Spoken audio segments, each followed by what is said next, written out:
Welcome everyone to the Global Coherence Pulse month-long experience. My name is Teresa Collins, and I'm one of the co-founders of the Global Coherence Pulse. And I feel deeply touched and honored to be here with you all today. I can still feel the potency of the wave of love we generated last Saturday on Global Coherence Day, and we're going to build on that today and throughout the month. So let's start with a moment of just kind of centering today, like placing our hands on our hearts and our awareness right in the center of our being. And take a few conscious and relaxing breaths, settling ourselves into this moment right now.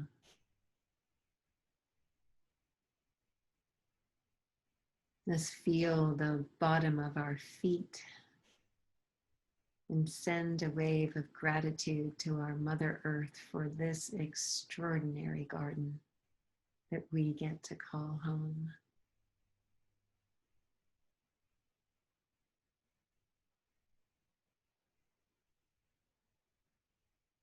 And let's see if we might be able to evoke a warm smile to grace our face.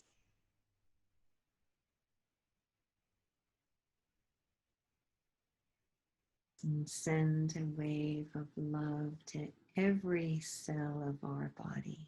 Gratitude that we said yes, showing up and claiming our coherence and participating in this pulsing of the planet with our love, our presence, and our choices and our actions.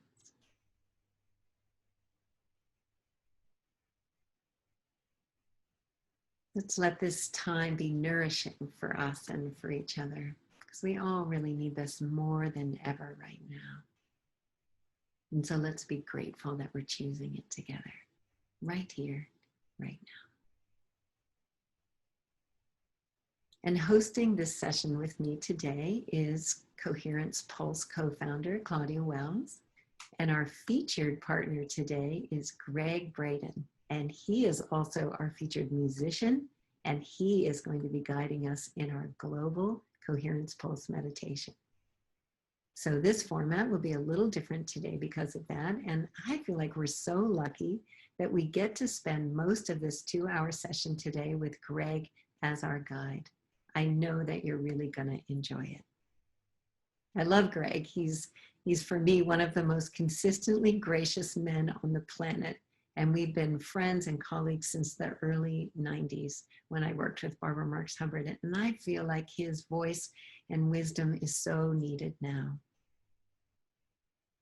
And so many of you have had a chance to experience Claudia if you've joined us for other pulses in the past. So you know that you are in good hands today. And both Gregg and Claudia have been deeply involved with HeartMath's Global Coherence Initiative since its inception. And I feel like their presence and contribution to the field of research, application, and practice of heart-centered coherence represents much of the rich field that we're leveraging here as we initiate this social experience and experiment. So we're really, really blessed to have them both today. This session goes for approximately 2 hours, and we've given ourselves a 15-minute buffer in case something goes long. We really want to leave space for moments that really begin to emerge where we need more silence or something else is needed. So the posted end time is 12:15, and our optional and highly recommended Community Integration Lounge will open right after the end of the session if you'd like to connect and share with other people who are participating in the Islands of Coherence in this month-long experience. And that link is below on the page. So as we begin, you are either seeing my face on a screen inside our new Islands of Coherence Community Network site, or you're watching out on Facebook through Unify or one of the other pages that we're streaming on today.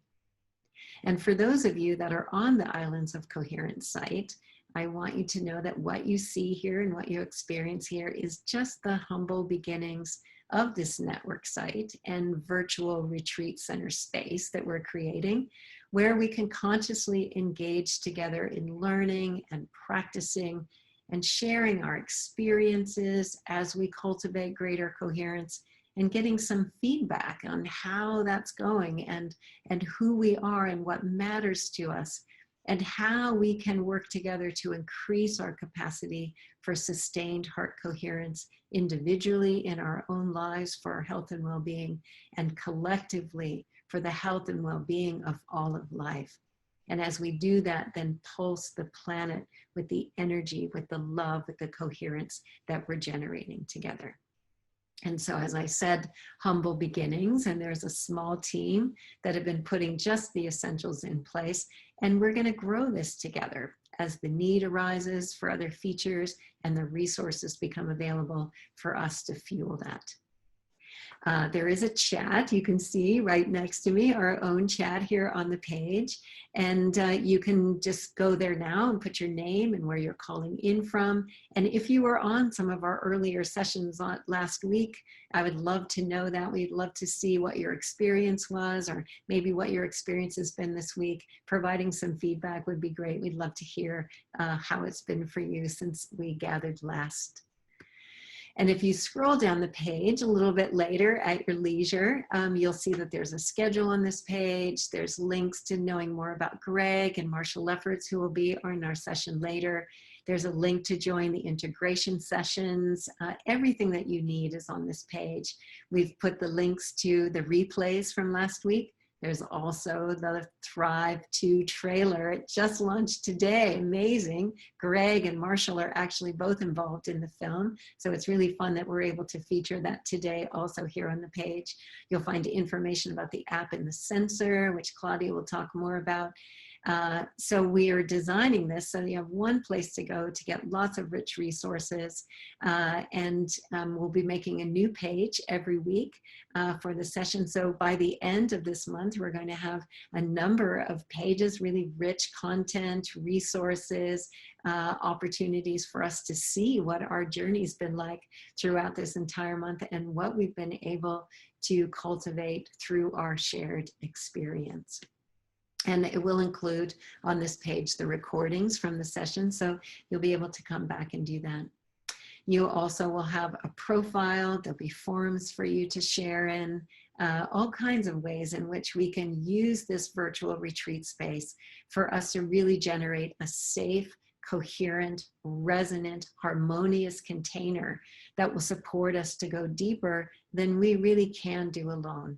It's amazing how much a field like this, consciously cultivated, can help us to lift beyond anything that we are capable of in our own space. And we really, really do need each other to lift beyond the chaos that's happening and begin to co-create together a new possibility, a new tomorrow, one that's in harmonious relationship with the whole of life, because that's really our natural state. And we're here to claim that together, and to cultivate that together, and to celebrate that together, and to pulse the planet with it together. So as I said, humble beginnings. I just want to offer up, before I turn things over to Claudia, that if something does go wrong in this new little space that we've created, please don't get frustrated or disappointed or upset.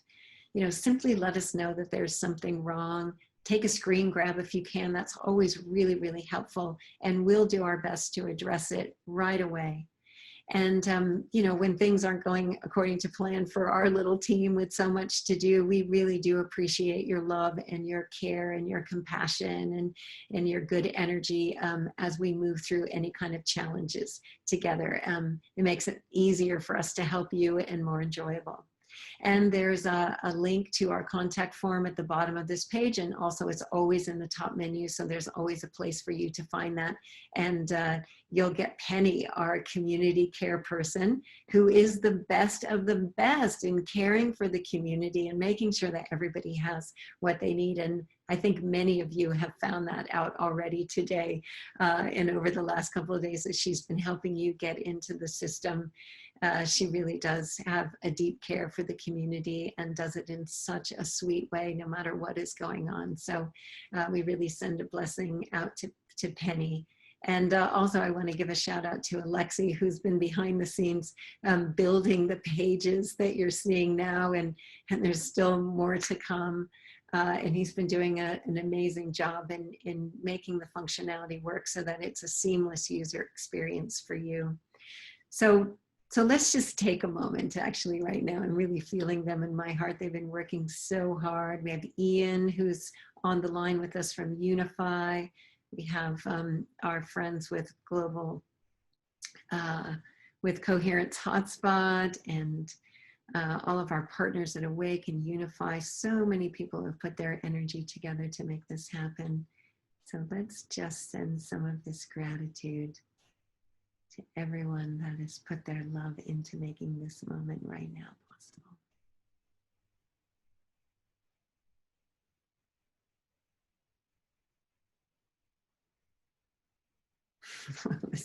This build is juicy already. So this is our resonant, coherent, and harmonious space. If we choose it and grow it together, and I can really feel we're already doing that, that can hold us as we build our awareness and capacities for sustained heart-centered coherence. Because we know that in coherence, our impact is exponentially greater than the sum of our parts. And really together is the only way through, and every single heart matters, right? So if you're watching on Facebook, you're probably saying, I want to get in there. That sounds like a really cool place, and we totally welcome you to come in. Once the broadcast is over, you can join us islandsofcoherence.net, and you can register for this free event and come inside and use some of the systems that we created. I also want to acknowledge right now that there are a number of celebrations and activations happening all across the world right now for the 0808 Lionsgate portal. And the things that I've read about it are that it's like new beginnings and claiming and sounding our unique note loud and clear into the field. And that seems to be a real common theme and potent opportunity today. And so I would like for us to dedicate the love and energy that we generate today. And we'll send that and add that in with all of the other people who are opening and celebrating and activating and claiming this moment for themselves and for all of life together. So we join into all of the celebrations. All right, so all we need to do really is to relax and be present and open as we begin to move into this session today. I'm really grateful again for you to be here, and I hope you enjoy this month-long session, the Islands of Coherence Network, and everything that will emerge through the quality of our shared presence. We are going to set a little more context today, which I think is really important as we enter into a month-long journey. And the meditation will be in the second half of the session. A lot of people ask, when is the meditation going to happen? So just so you know, it's always going to be in the second half of the session.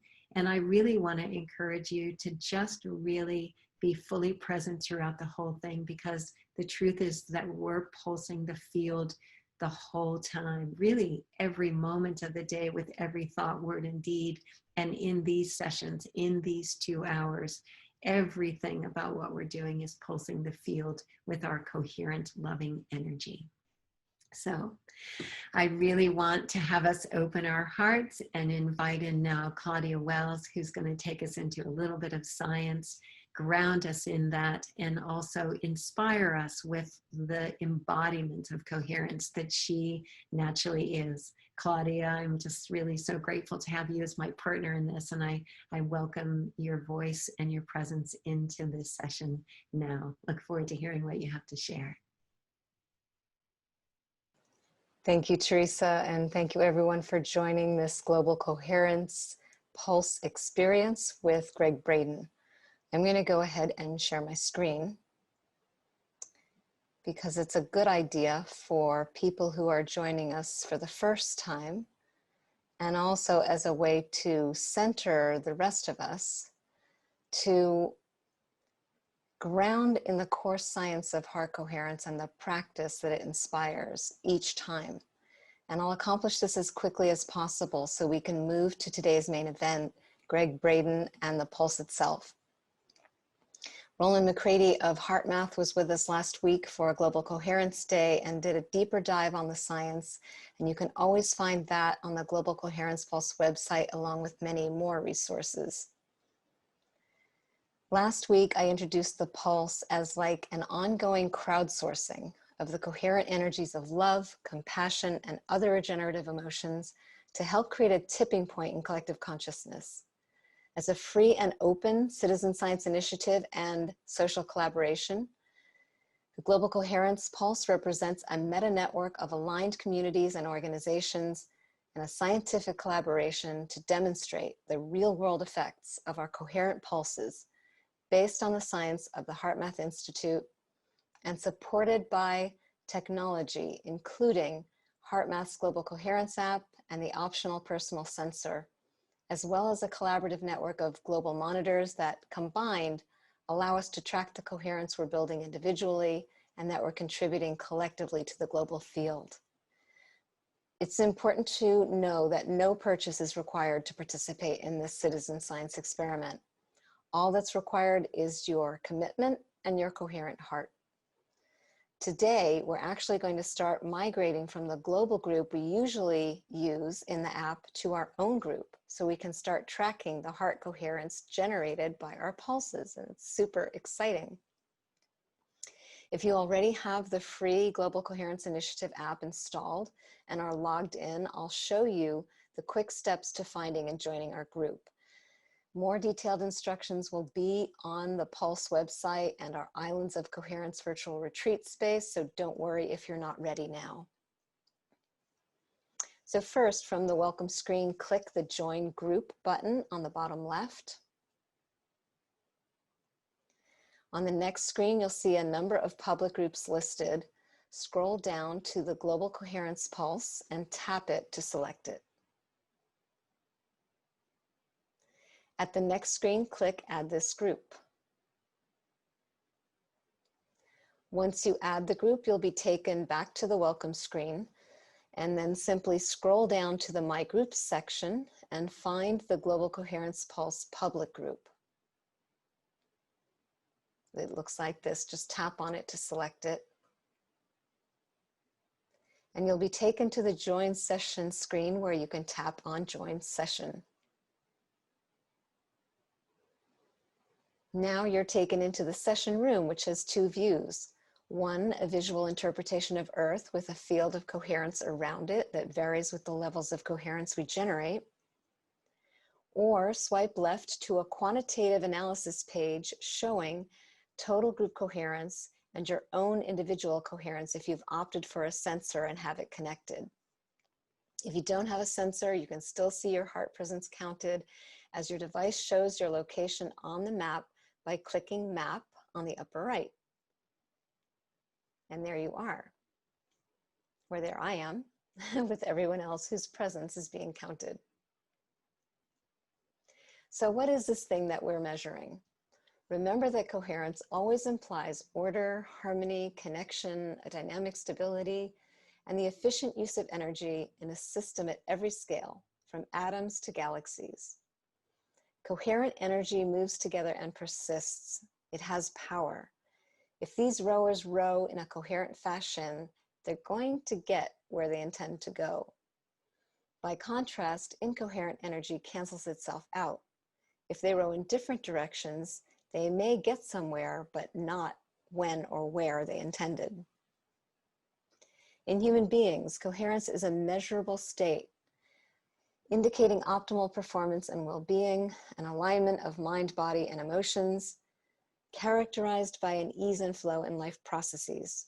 When this coherence is driven by the heart, it's called heart coherence. And this is probably the most important slide because of the power of visualization. Here are 2 heart rhythm patterns based on plotting heart rate variability, or the space between heartbeats.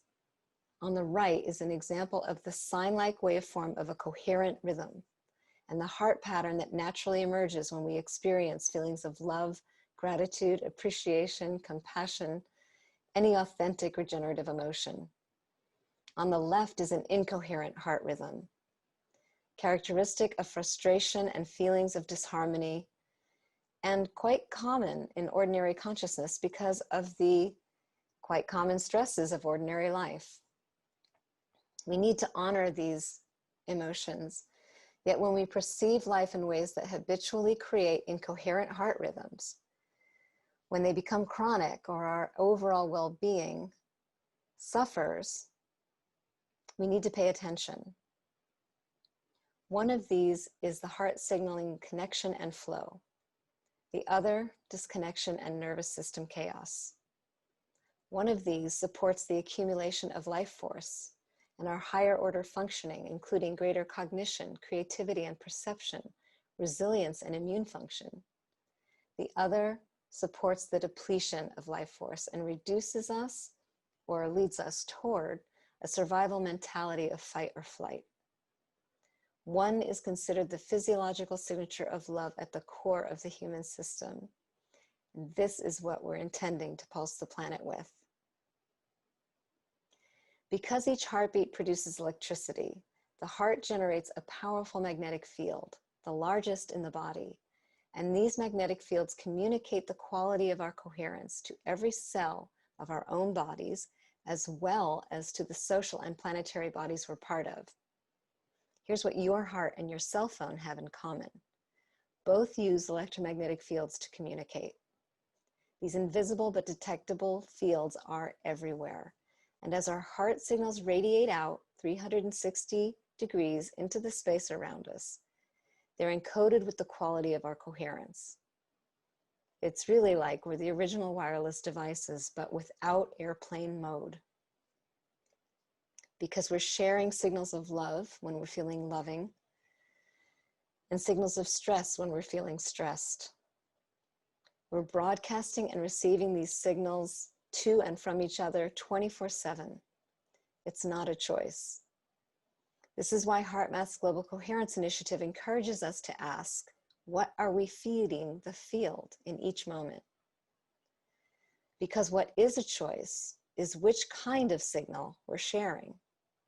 And HeartMath has proven that we can gain greater awareness of what we're feeding the field in the moment and gain greater skill in intentionally changing our heart signals in an instant through a simple process of heart-focused breathing and heart-focused feeling. And the more we practice, the more coherent we become. Another bit of scientific empowerment for our pulses comes from the Nobel Prize-winning physical chemist Ilya Prigogine, who demonstrated that in complex systems that are far from equilibrium, as our world is now, small islands of coherence can shift the entire system to a higher order. Why would this be true? Remember that I said coherence has power. When it comes to coherence, it's quality over quantity. Research suggests that small groups of coherent individuals have more power to affect the global field than large groups of meditators that don't have coherence at the core. So besides being connected through quantum entanglement and whatever other ways we're connected, we're all connected to Earth through Earth's electromagnetic field environment. Mainstream science currently acknowledges that humanity is profoundly impacted by Earth fields, but it doesn't recognize that Earth may be just as profoundly impacted by humanity's energetic field environment, that the influence could actually go both ways. Many efforts have been made over the years to study the effects of mass meditations, some with encouraging results, and there's still much to learn. When we come together for our synchronized pulses, we're contributing to scientific evidence of effects on a growing global network of sensors and metrics that correspond with our coherent pulses, like Global Coherence Initiative's global network of ultra-sensitive magnetometers. Can we find evidence of our coherence reflected in Earth field fluctuations? The Global Consciousness Project, which is now a part of the Global Coherence Initiative and has a global network of random number generators that have shown over decades that collective love and compassion have greater effects on these physical devices than fear. Social metrics. Do we see evidence of an increased care, compassion, and resilience in society over time?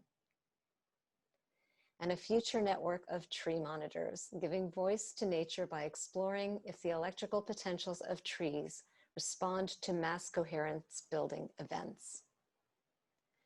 These data networks are being observed to correlate with our planetary pulses, and we think these experiments will prove that our coherence, our love and compassion, not just the acts they inspire, but the coherent heart energy itself, moves the world.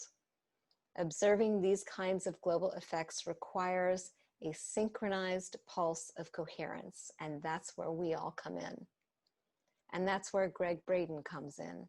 Gregg is a 5-time New York Times bestselling author, scientist, international educator, and pioneer in the emerging paradigm based in science, social policy, and human potential.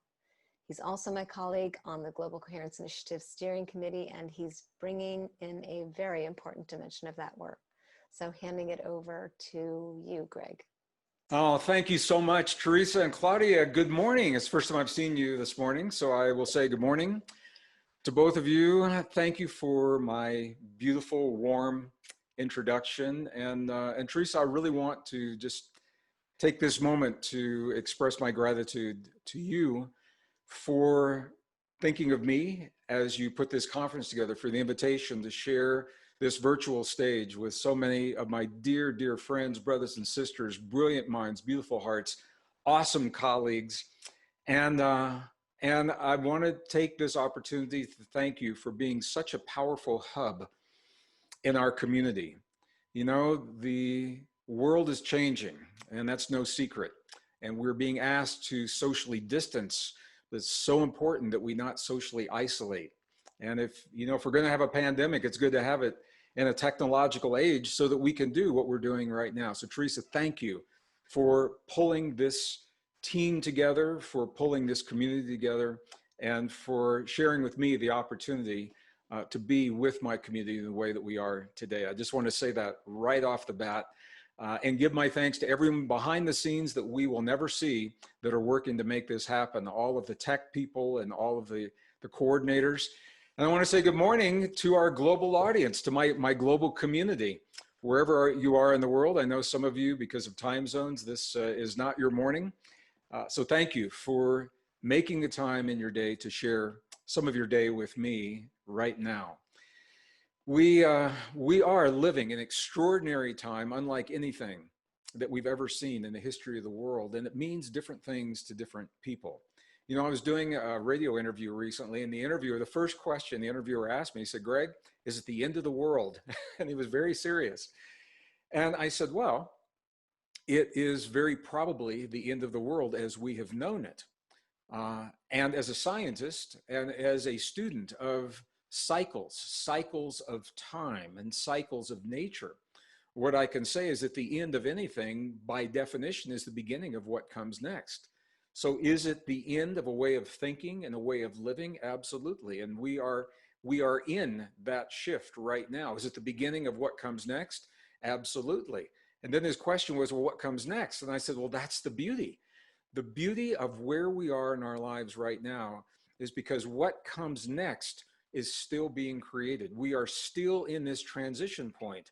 And what comes next is based upon us. The choices we make, those choices are based upon the way we have been taught to think about ourselves, our relationship to ourselves, our relationship to our own bodies, our relationship to one another, to the world around us, to the future, to the past, to the earth, to the cosmos, to God, to spirit. All of these relationships are part of what we call our story. And our story is determining the world that we choose. That is the beginning, in the beginning stages right now. And that wasn't exactly what this interviewer was expecting to hear. So we took a break and he never came back. Somebody else came back and we finished the interview. I'm a scientist, and I think many of you know that by training. I'm a scientist. I'm a degreed earth scientist with a very strong background in the life sciences, as well as math, physics, computer science, and the ocean sciences. And all of those come together in a really beautiful way that has helped me to make sense of what's happening in our world today. And this is what I want to share with you in this time that we have together, because for many people, it looks like the world is just falling apart at the seams for no apparent reason. It looks like the rivets are just popping off right and left, and everything is just collapsing for no apparent reason. And I could see where it would be very easy to have that perspective, because we're in the change. You know, it's one thing to be outside of the change, watching it happen as an observer, but to be in the change while it is occurring day in and day out, hour by hour,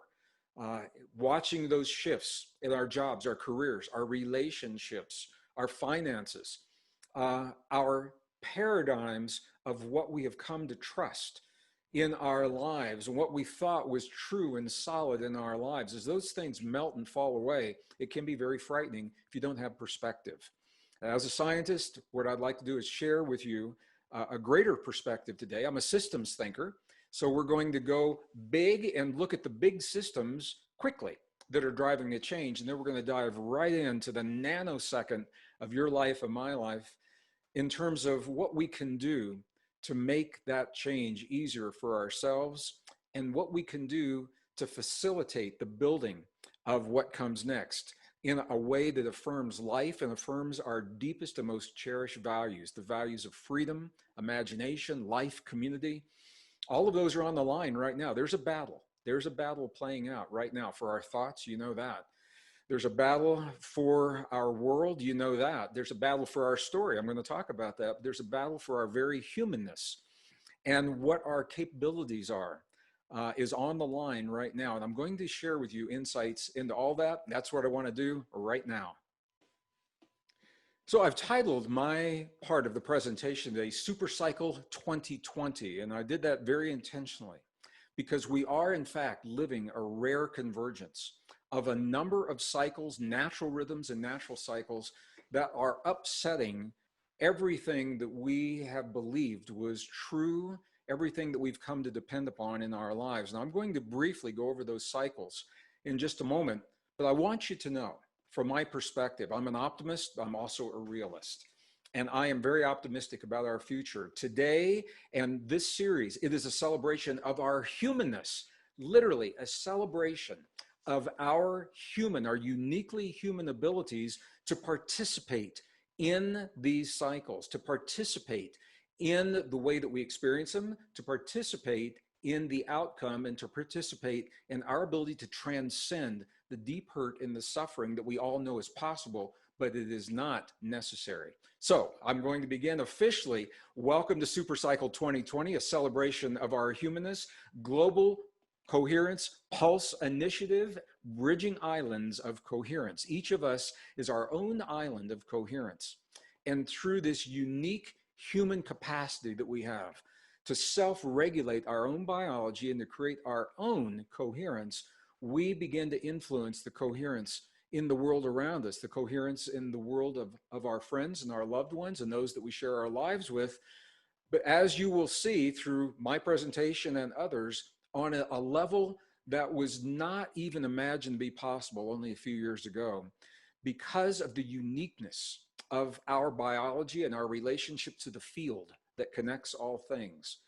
That field is what links us to our global family, our global community, and that field is what gives us the opportunity as well as the ability to influence and to participate what's happening in our world. So let's start at the very beginning. This is a celebration.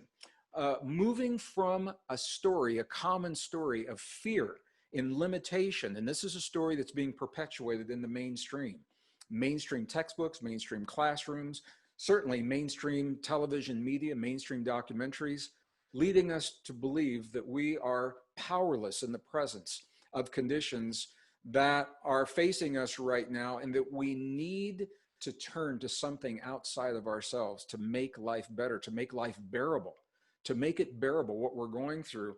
We're transcending that sense of fear and moving to a new story of freedom and a story of mastery, a story of freedom and mastery that allows us to love fearlessly in the world without reservation. And when we are free to love to the depths of our capacity to love, when we're free to share that in our world, wow, this is where it gets really exciting. This is where the potential for the world that is emerging really begins to take on a new meaning, but it all begins with us. We've got to learn the story of loving ourselves. And loving ourselves, from my perspective as a scientist, loving ourselves means that we honor our sovereignty, that we honor our biological sovereignty in ways that are reflected in the choices we make every moment in our lives, the way we nourish our bodies, the way that we move our bodies, life-affirming movements, the way that we self-regulate, consciously or subconsciously, our immune system, our anti-aging enzymes that we all have in our bodies, our ability to heighten our states of cognition and our states of recall and memory. All of that is about loving ourselves. So the question is, do we love ourselves enough? This is what's on the line right now. Do we love ourselves enough to give ourselves what we need to be at our best in our time of extremes? It's all about our story. Our story, I want to be really clear when I say our story is our individual story and our collective story, the way we've been taught to think about ourselves and what's possible for us and our relationship to the world. And I want you to know this is more than just an academic exercise. It's more than a philosophical conversation. Our story is front and center. It's up for us right now, because the way we respond to this pandemic, the way we respond to a contagion that now has come to our doorstep and we're being told threatens our bodies, our livelihoods, and our very lives. The way we respond to that, it's all based upon the way we think of ourselves. And the science is on our side. I just want to tell you this right up front. The science is stacked in our favor. The science tells us that we have everything we need, not just to survive, but to thrive, to transcend this experience, this global lockdown and this global fear that's sweeping the earth. We have everything we need, not just to get by, but to become better people, the best versions of ourselves, and create the best world possible on the other side of where we find ourselves right now. That's all about our story. Now, I want you to think about this. We live our lives based upon the way we think about ourselves, our story. We solve our problems based upon the way we think the world works and the way we believe our relationship to the world exists. Every relationship you've ever had in your life, every friend, every intimate partner, everyone you've invited into your home, everyone you've invited into your bed, everyone you've ever shared your body with, it's all based upon your story, the way that you have been taught to think about yourself. And me too, we're in this together. I'm a student. I am still learning, and I'm sharing with you what I've found to be true so far, because it's very, very different from what we've been taught to believe and accept in mainstream, in our classrooms, textbooks, our families, typically in our communities. We heal our bodies based upon our story. Whether or not we awaken the deep capacity for rejuvenation and healing within our bodies, or we feel that we need something outside of us, a chemical or a computer chip or wires under our skin, or we need something else to help us to get through this. It all is based upon our story. We're building a society. The choices we make right now for where we go and how we move forward, it's all based upon our story. So I think you're beginning to see our story is more than a philosophical conversation. Man, it is up for us right now. It is front and center, no longer on the back burner. It's on the front burner, and the flame is turned up high We are being invited to be very, very clear. In some ways, we're being forced to be very clear about what our story is. Who are we? What is our capacity in this world? Because when you change your personal story, I think you all know you change your life. But we're looking at the big picture here. If you change your story and you change your life, you change our story, you know what's going to change? The whole world. And that's what's up right now. And I want to tell you, the future of our world is in the balance right now. The stakes have never been higher. That's why there's a battle for our story. That's why people are battling for your thoughts, trying to convince you to think one way or another when it comes to climate change, when it comes to vaccines, when it comes to contagions, when it comes to economies, when it comes to politics, when it comes to freedoms, when it comes to imagination, when it comes to community. All of this is in the mix. This is where the rubber meets the road. It's very, very challenging to draw a line now between the real world of our everyday lives and these conversations in the past that may have been more philosophical about spirituality, about metaphysics, about scientific discoveries. You know, we'd read in a science journal, the magnetic fields of the earth influence the human body, and say, oh, that's cool. And you take a note in a conference and you write that down. Now, that fact is what empowers us to actually participate and work together and share and cooperate to direct the kinds of changes that we're talking about through coherence. The coherence we create within us becomes the coherence that we experience around us. And all of that is all about our story. So I want to share with you, I mentioned just a couple of moments ago that we are living this super cycle. And I think we all know this is a time of extremes. It doesn't mean that only bad things are happening in the world. It's just that big things are happening in the world. Doesn't mean that they're right, wrong, good, or bad, but they're big. And I think you all are probably seeing the same thing I'm seeing. Man, this is big stuff. We're talking about a rapid shift in our global economy, and our economy determines how we get the vital resources that we need every day of our lives: food, water, energy, medicine, communications. All that's up right now. All that's up for change. The way that our bodies can function and how we live our lives, the freedoms with which we can move in our society and move between nations, that's all up for us right now. It's a time of extremes. These extremes are not just happening randomly. Now, I've done entire weekend presentations on what I'm going to say in only a couple of moments. I'm going to do this from a high level because I am a systems thinker. And I want you to see how the systems are driving the change, and then we'll go into what it means for us. The extremes are being driven largely by a rare convergence of cycles, natural rhythms of climate, natural rhythms of economy. Now, I'm going to just deviate here just for a moment. When I say economy, it doesn't necessarily mean money. A lot of people equate the two. You can have viable, robust economies without any money involved. And I've been to indigenous communities where that is the case. Economies are about us, about relationships, about our ability to have relationships that facilitate us getting what we need every day in our lives. Again, vital resources: food, energy, water, medicine, communication, defense. Those are economies. And we are living the close of an economic cycle that a lot of people simply aren't aware of. Innovation cycles are coming to a close. I'm going to share them with you right now because a lot of people don't get to see these, but we're also living a conflict cycle. And when I had the opportunity to share this information in the United Nations back, it was in 2013, 2014, they were surprised that conflict could be considered in terms of cycles. They thought, you know, isn't it just random? Isn't it just sporadic? Doesn't conflict just break out when people don't get along? Well, yeah, that's true. And when people don't get along, it is frequently linked to natural rhythms and cycles that you'll see in a moment.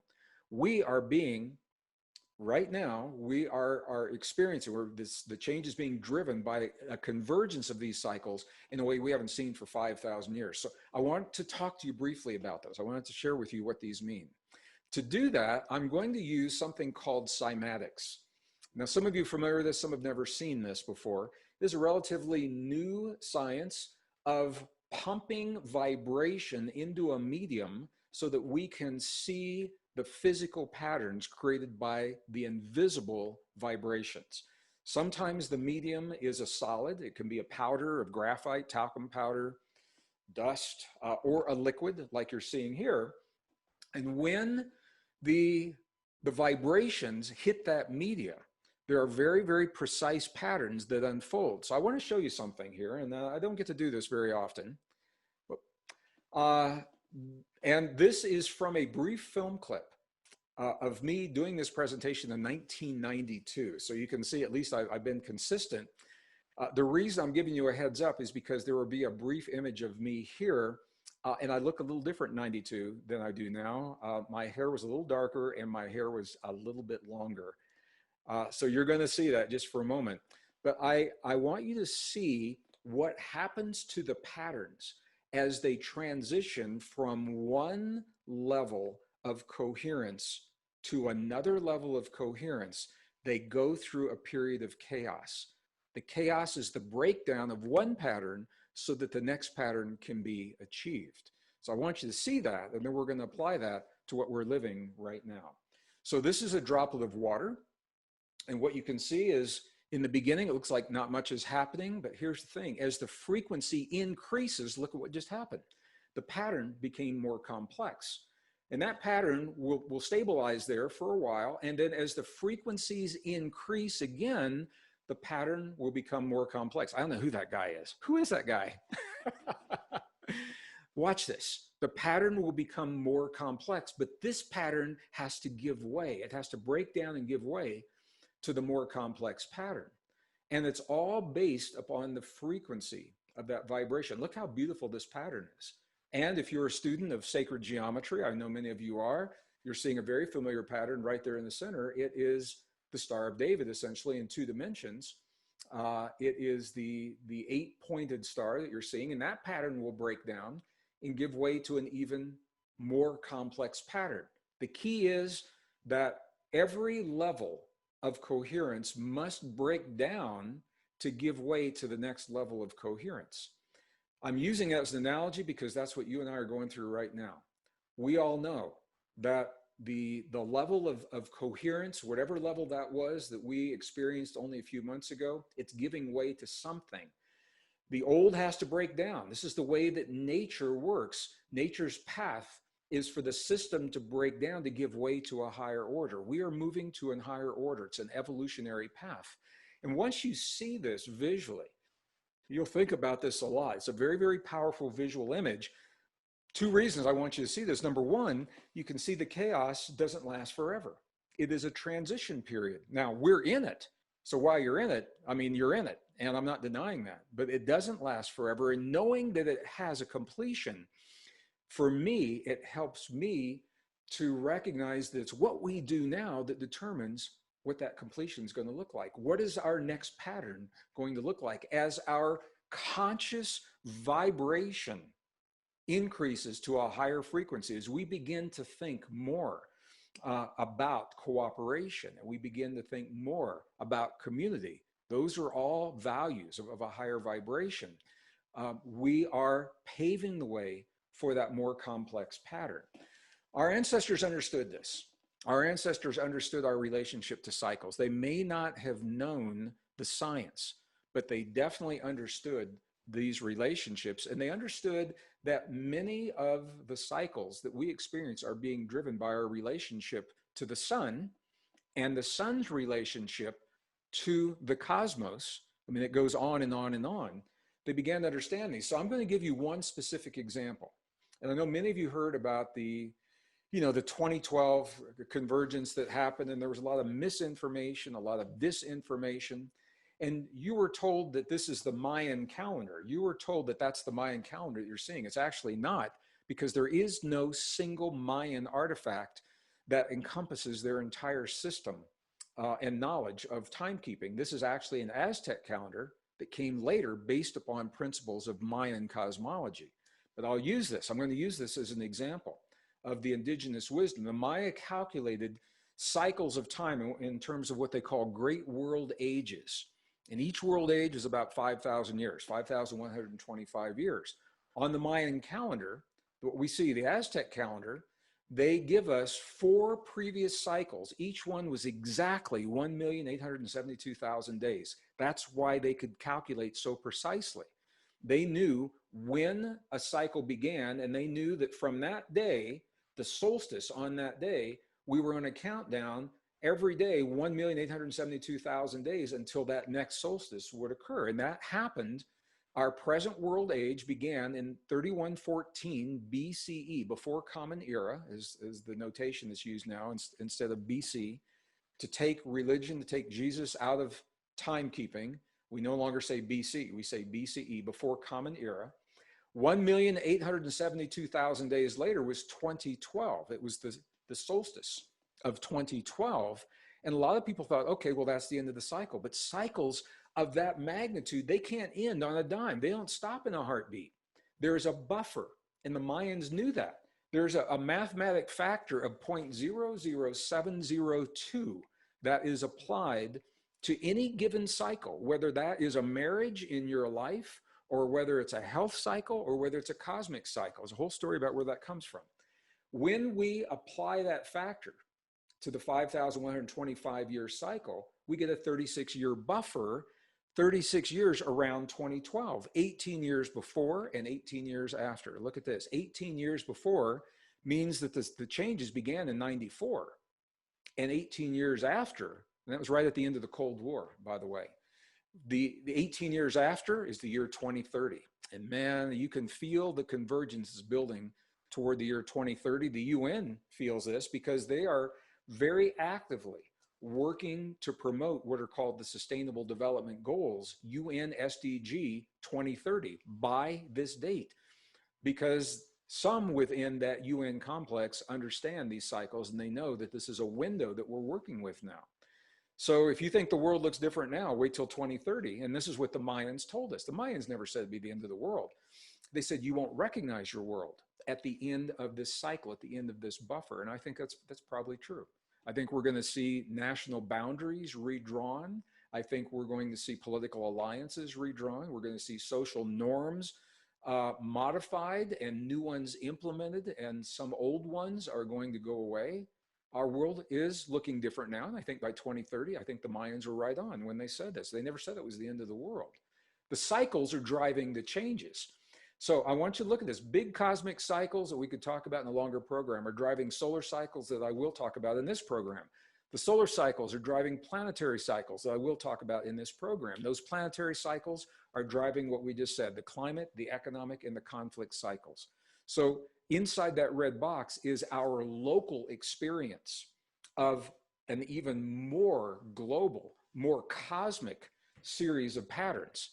So those converging cycles, what can we reasonably expect? I'm going to fly through this, but it's a question that I get asked a lot. What can we expect? Let's take them one at a time. Discovery number one, climate cycles. When we look at climate, as a geologist, I love to talk about this because we can look at the past climate through the ice cores like you're seeing on your screen right now that come from Antarctica and Greenland, the ice caps that are still preserved after many, many hundreds of thousands of years. This is an enlargement, and I want you to see the bands, the alternating bands. Each band represents 1 year of ice being deposited on the ice sheets in Antarctica or in Greenland. And within that band, wow, we can tell all kinds of things. From that band, you can tell how hot or how cold it was 400,000 years ago. You can tell how high the sea levels were. You can tell how strong the sun was. You can tell how strong the magnetic fields of the earth were. You can tell how much carbon dioxide was in the atmosphere, how much methane was in the atmosphere, greenhouse gases, because all that information is preserved in the little air bubbles and in the particulates inside of each of those bands.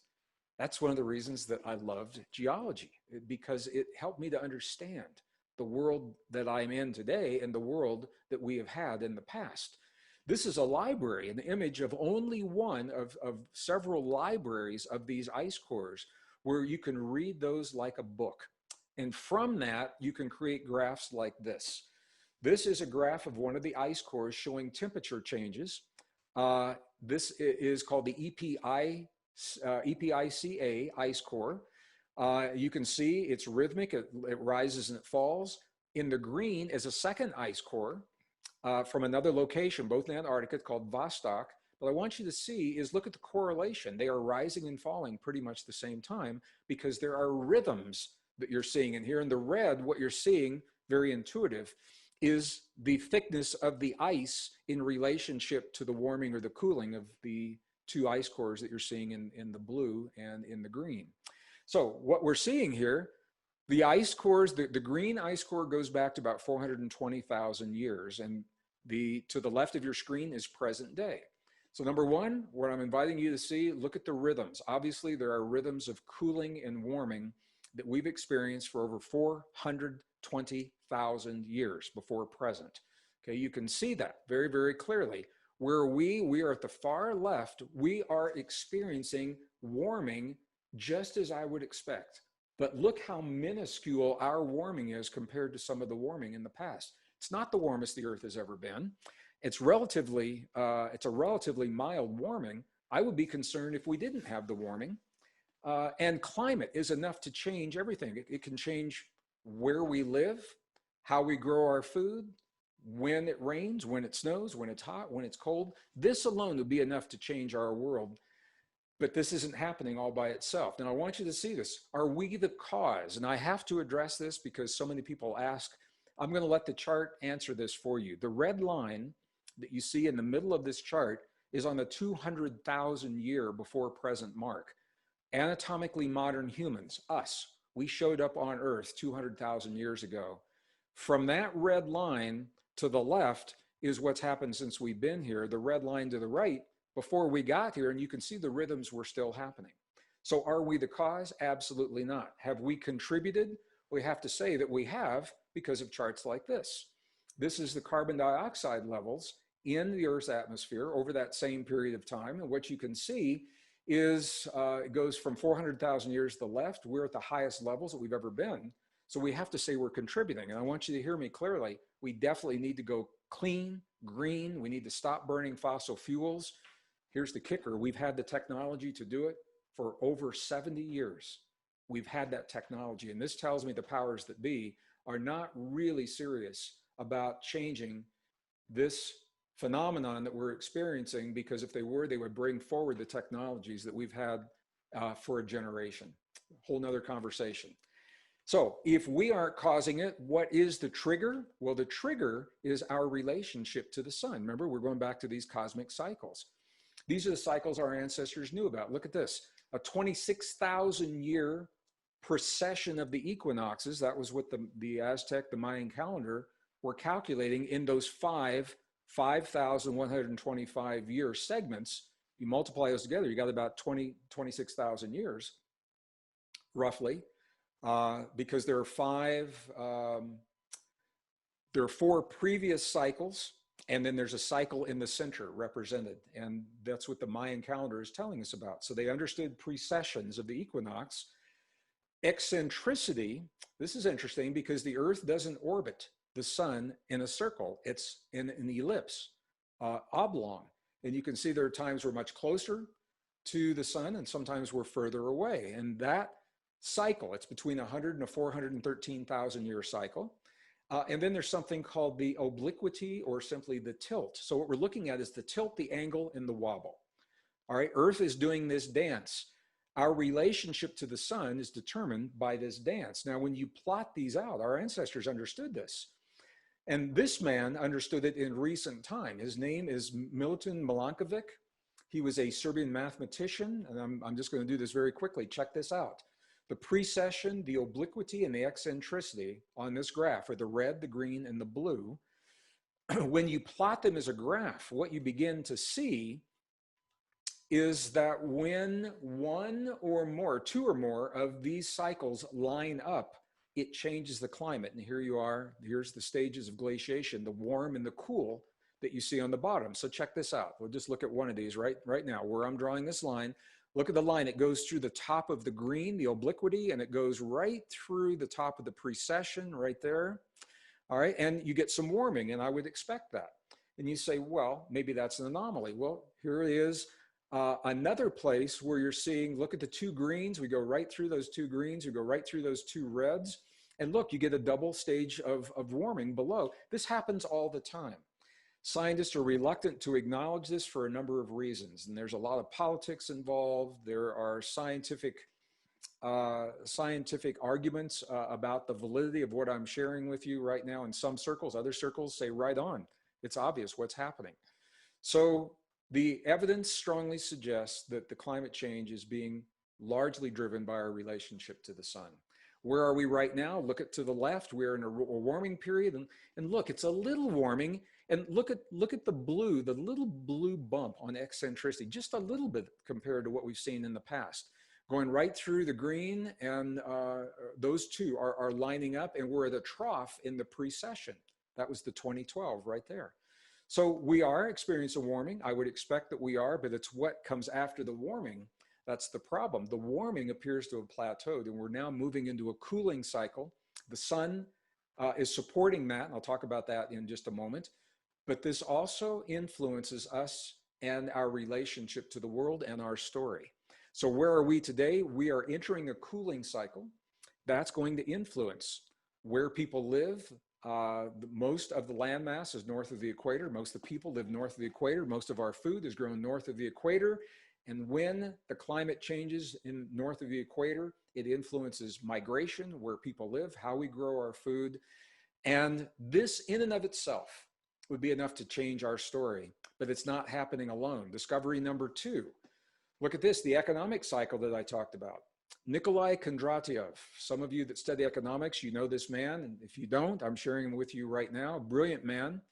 He understood cycles. And he understood cycles, how human innovation is driven by these cycles. What he recognized was that innovation cycles come in these 4 layers: prosperity, recession, depression, and improvement. And each technological innovation, we go through these. So when the steam engine was developed, we went through these. In the 1800s, when the railroads began to connect people in the world, we went through these. When we developed electricity and chemical engineering in the early 1900s, we went through these. Petrochemicals in the 1950s, 60s, 70s, we went through these. In the information age, we've gone through these. And according to the Kondratiev cycle, or what's called the K-wave, we are at the end of information technology. We're about to move into something beyond IT. Now, he's not alone, because there's another cycle that is called the Schumter wave of innovation, or the Schumterian cycle. I won't go through it in as much detail, but I want to show you it's very similar. It shows how innovations peak and ebb, but look at what happens as we move forward in time. The length of time compresses. We go faster and faster and faster, and I think they're right on. But the interesting thing, check this out, 2020 is the end of the Schumter wave of innovation. Something is being birthed. Something is coming right now. And the question is, what is that? I cannot help but believe that the frontier, one of the next frontiers, is going to be the human body, and understanding us, our story, and the potential and the capacity, the unique potential of what it really means to be human, and the soft technology of moving electrical charges through our nerves, across cell walls, and across these calcium gates and the membranes within us, and our ability to do it on demand, consciously on demand, to self-regulate. All right, discovery number 3, I promised I would talk about this briefly, is the cycles of conflict. Again, we're going to go back to Kondratiev, because he recognized these as well. He recognized that the cosmic cycles apply to conflict on a large scale, global conflict, on a national scale, on a local scale, and also on a very deeply and intimate and personal scale, whether it comes to our boss at work or the people that we share our lives with. All of these are influenced through these cycles of conflict and our relationship to the magnetic fields of our Earth that are being driven by these cycles. So human behavior now is highly correlated to these planetary magnetic fields. When you look at the sun, and don't do it with your naked eye, we all know that, but this surprised a lot of people. There is no single north and south pole on the sun. There are many north and south poles that we call sunspots. Those sunspots, those dark spots, are magnetic fields, each have their own north and south pole. And here is a NASA diagram. That little circle you see in the middle there is our planet surrounded by our magnetic fields, the magnetic fields of our planet. And here they are interacting with the magnetic fields of the sun to the left. So you can see the sun's magnetic fields are influencing the magnetic fields of the earth. And by virtue of that, they are influencing you and me, because we know that the human heart is the strongest biomagnetic generator in the human body, much stronger than the brain. We also know, and the study is very clear, and I know other speakers, the Institute of Heart Math has done a lot of research with this. I think Roland McCready will probably speak about this to some degree. I didn't want to be redundant to his contributions. So I'm not going to go into a lot of detail in terms of the technology. He and some of the other speakers are going to talk about the technology. The outer technology, I'm going to talk about the inner technology, because it is the changes in these magnetic fields that prime us, that open the door to opportunities. Now I'm going to use this word very, very consciously. They influence what's happening, but they don't control what's happening. Clearly, you and I are not slaves to these cycles. We are not slaves. We can be vulnerable if we don't know what's happening. We can be susceptible. And as we develop an awareness of where we are in these cycles and what we can expect, then when we feel that impetus, when we feel the anger, or when we feel that frustration, or we feel the urge to judge another person, we can consciously say, you know, this isn't really me. I'm not usually like this, but this may be the influence of the cycle. And then we can transcend that influence. The magnetic fields influence the human heart. In general, I'm just going to give you a general relationship in terms of what this is. The stronger the magnetic fields of the planet we live on, the greater the coherence we experience on a biological level. The greater our biological systems can come into harmony, the easier they can come into harmony with one another. And when that happens, it supports cooperation within our bodies, cooperation with other people. As we go through our time of extremes, it's more important than ever, not only to have community, but to be able to cooperate within our communities. Coherence is the way to facilitate that cooperation. And the beauty is that we are wired to create that coherence on demand. Now, I said that the sun is influencing this, and I want to show you what I mean by that. We all know about these 11-year solar cycles. When the sun gets very quiet, there are no magnetic storms, and then those storms begin to grow and build, as you're seeing here. So 1996, quiet sun. Look at 2001, the time of 9/11. We had a lot of magnetics going on there. And then the fields begin to wane back down to the 2006 level. This is so predictable that we have charts that go back, they go back much further than this. This chart begins in 1840. We've got charts that go back into the 1600s, where we're charting the ebb and flow of the magnetic fields by the number of sunspots that are observed. And the reason that I'm saying this right now is because of where we are right now. We are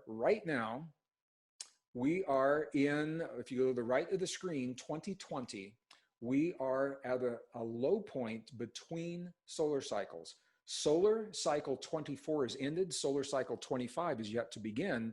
We are at a low point. I won't talk a lot about this, but historically, look at what has happened at some of the low points. Some of the low points that we've seen in the past. Let's go back and take a look at this. Here it is right here. So, solar cycle 22, the magnetic fields, look, right in the middle of that cycle, the magnetics were strong, and then there was a dip, a big sudden dip, and that is precisely, look at that, that is precisely when the Gulf War, that first Gulf War happened. Solar cycle 23, look how pronounced. I'm doing this so you can see. Look where the line is. I'm going to take it away and look again. That dip is when 9/11 happened. Now, I'm not saying these things had to happen, but I'm saying there is a vulnerability, a susceptibility to human conflict when the magnetic fields are at low points, whether we're in the middle of a cycle or we are at the end or between the cycles. Solar cycle 24, look at this. 2000, right around in here, 2000, before 2015 is when the battle in the Ukraine took place. A lot of people in the US didn't know much about it because our media didn't cover it very much, but the rest of the world did. Where are we right now? We're on the far right of the screen, 2020. We are in between those cycles. And the question is, what will we do with this opportunity? Now, you can think of these magnetic fields like glue. All right, they are glue that holds together belief systems. If we're really entrenched in the rightness or the wrongness of what we're experiencing in our world and in our lives, when ththose magnetic fields drop, we are more open to new ideas because the glue is waning.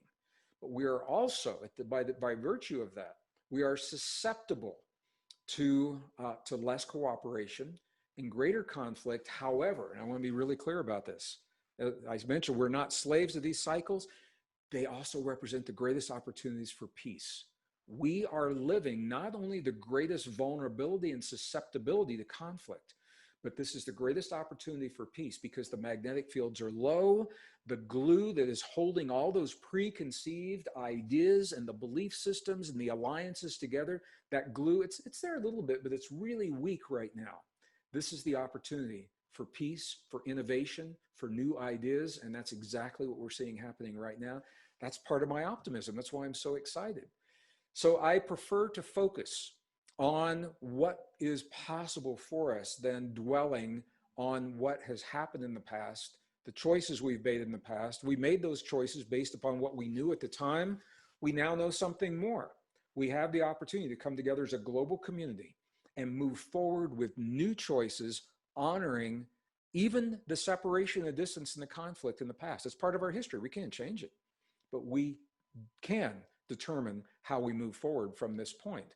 So Kondratiev knew this. He plotted, I mean, this is so right on. Look at these conflict cycles. Civil War was right at the top of for the United States. And by the way, this is primarily US centric. There are cycles like this for the planet as well. I just grabbed this. This was a 17.7 year conflict cycle. Where are we right now? I know that's what you want to know. Here we are right now. Our cycle peaks in the year 2020. We are at the lowest magnetic field strength and the highest opportunity, the greatest vulnerability for conflict. We're living the stress of all these converging cycles. Now, having said that, now I backed up what I said in the first few moments. We're living the convergence, a rare convergence of cycles of change, natural rhythms. We've never seen this. And if you don't know what's happening, it can feel like the world is just going to hell. And people are saying that to me directly. The world is just going to hell. That's a perspective. It looks like that. I can see where it would look like that if you don't know what's happening. If you do know, and I've also seen people do this, they look back and they say, wow, my God, how come I've never seen this before? And now that I have, what can I do? That's where we're going with this. How do we create a greater coherence in our own bodies to influence those that we share our lives with, our communities, our society, our nations, and ultimately an entire planet? How do we do that? Well, that's discovery number 4, and it begins in the human heart. Isn't that interesting? Because so many of our most ancient and cherished spiritual traditions are all focused around the human heart, and they've been discounted throughout history primarily by patriarchal societies, because that's where the power is. If you want to disempower a society, you take away the knowledge of their relationship to their power center. And that power center is in the human heart. I believe it's one of the reasons that women have been persecuted throughout history the way they have, because women typically are not always, and it doesn't have to be, and it doesn't exclude men, but typically, because of the nurturing instinct, because of mothering instinct, because they were often in history bearing the children, they're more in touch with their hearts. The men had to shield themselves. You cannot be a warrior and experience in a battlefield what we ask many of our men and women to do when you have a deep, clear connection to your heart that is active and engaged in the moment. It is very, very difficult to do that. So the warriors and men typically in the past were taught to sever that relationship for their heart, not acknowledge their emotions, not embrace their feelings, not deal with the trauma in their lives. And historically, men have a shorter lifespan than women, largely because of the inability to resolve those traumas, or because of the kind of jobs. You know, if you're working in a in a mine under the earth, or you're working a dangerous job, that is a factor as well.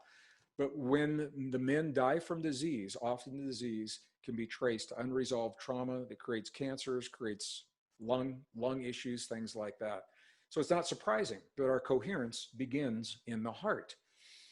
This is a very quick image. What you see is a typical heartbeat, the QRS complex. And the R is the big peak. And what I want you to see from this is that the time from one peak to the next, from one R wave to the next, it looks similar, but they're not exact. They vary. And that variability is where the action is, and it's where our power is. Heart rate variability, or HRV, is what it's called. And you can see on the screen, the time 0.873 milliseconds from one beat to the next, 0.941, 0.968, 0.959. They're close, but they're not identical. And this is why this is so important, because the greater the heart rate variability, the greater the variability from one beat to the next, the more resilience we have to the extremes in the world and the changes in our lives. Boy, if we ever needed that resilience, I can't think of a better time now. Our world is changing by the hour. We need more than ever that resilience to be able to embrace in a healthy way the changes, rather than trying to cling to the old ideas because they're comfortable and familiar, or just trying to hang on just to survive until things settle down. This gives us the opportunity to thrive in the present moment. Now, this is a fascinating chart I want you to see. There, the blue is the mean, okay, and above and below, these are standard deviations. So I'm just going to invite you to look at the blue in the middle. This is heart rate variability over time, and this was done from the Chicago College of Medicine, documented in 2010. What I want you to see is typically, and I'm going to emphasize that because it doesn't have to be true for you and me, and if it has been in the past, it can change in a heartbeat. Look at what's happening. Typical lifestyle, typical Western diet, typical sedentary lifestyle, typical belief systems, typical unresolved trauma, typical stress. Heart rate variability decreases gradually over time from the age of 10 on the left-hand side of the screen. But look at this right here. It appears to plateau or bottom out between the age of 65 and 70, and then look what happens. It begins to increase. People say, well, why would that be? Well, this is where it gets it's already interesting. Now it's going to get really, really interesting, because one of two things happens typically between the age of 65 and 70. Either the individual, man or woman, between the age of 65 and 70, the cumulative effect of unresolved trauma, of unresolved stress, diet, lifestyle, sedentary lifestyle, lack of exercise, all of these things, unresolved hurt in relationships. I'm hesitating because I don't want to go off onto a tangent, but you get the idea. When we reach 65 or 70, this appears to be the time in our lives. This appears to be how long the human body can sustain unresolved hurt and trauma before it simply breaks down and stops working. So at the age of 65 or 70, one of two things will happen. The body will begin to let you know. Sometimes people call it a close call. They have a health crisis. Sometimes they die from that crisis, and that's the end of that curve. Often, however, through that crisis, they do survive, and it's a wake-up call, and they say, wow, I better look at myself differently. They begin to exercise more, they begin to eat more, they go to some counseling, maybe they look into some new literature that helps them to find a new way to think about themselves, a new human story, and look at what happens statistically. They begin to increase the heart rate variability to the point where it was when they're in their 20s and 30s, but now they're in their, 80s and 90s? That tells us how resilient we are. We can change this. And don't wait until you're 65 or 70 to do it. You can do it today. We're going to do it right now. We're going to do it before the end of this session. The key here is that we do have the opportunity to change and that we can increase our heart rate variability anytime we want, anytime that we want to do that. So I want you to think about this. You know, when we're kids, you come into the world and you're kids, young kids, it's a new world. You got to figure things out really quickly. This makes total sense. You come into the world, you've got a very high heart rate variability, and we're exploring this world, figuring out which dogs are friendly and which dogs aren't, which stovetops you can touch. I'm doing this from personal experience, and which stovetops you don't touch. And I learned early, you don't touch the stovetops when the coils are burning bright red, even though they look pretty. So personal experiences. Heart rate variability, high HRV, gives us the ability to respond quickly to the changes in our lives. And as we go through time, typically, as you saw, that changes. You know, my grandfather died at the age of 96. It was a beautiful example of what I'm saying to you. Change was very, very difficult for him at the end of his life, and he felt that he no longer fit in this world. He told me, he says, Greg, this isn't my world. He says, I don't belong in this world. He was ready to go because the world didn't make sense to him any longer. He didn't understand the technology. He didn't understand the thinking. I'm a musician. As many of you know, I have been before I was ever an author, and I can tell you my grandfather did not understand the new music that was coming around in the 60s and 70s. It didn't make sense to him. And his heart rate variability was a little squiggle, just a little squiggle.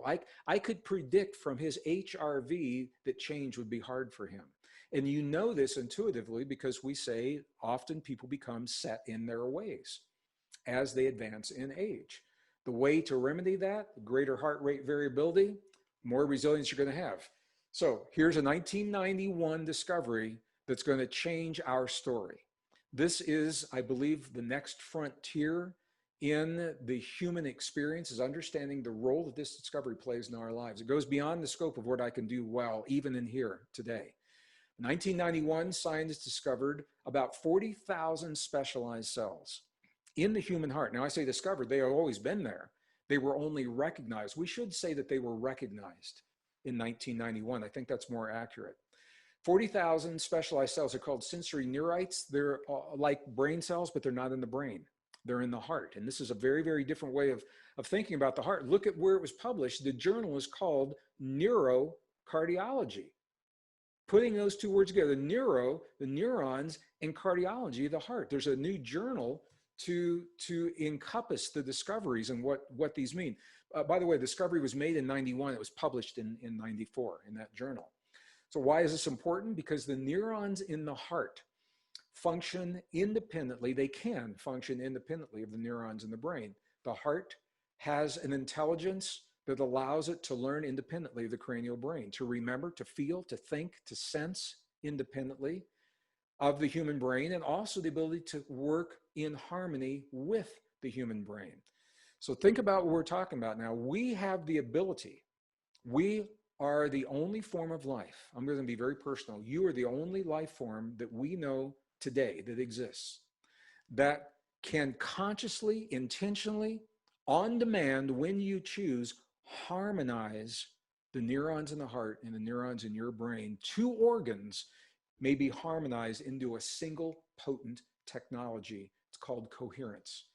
And the optimum coherence is a very low frequency, 0.1 hertz. When you can feel a feeling in your heart that sends 0.1 hertz to your brain, you are in optimum coherence. And let me show you why that is optimum. As a geologist, I love this.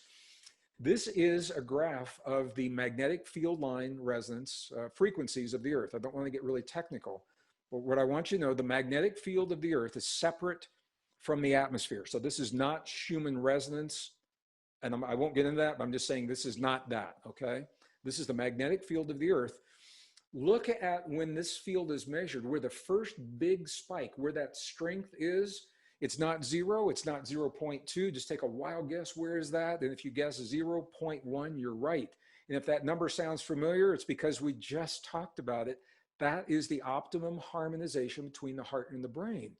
What does that mean? It means that when you harmonize the heart and the brain, your heart and your brain, not only are you optimizing your own biology, that you're optimizing your biology's relationship to the planet you live on, to the greater field of the planet you live on. And when you bring that kind of harmony into a system, this is where healing begins. This is what opens the door to emotional healing, to mental healing, to psychological healing, to physiological healing, to biological healing.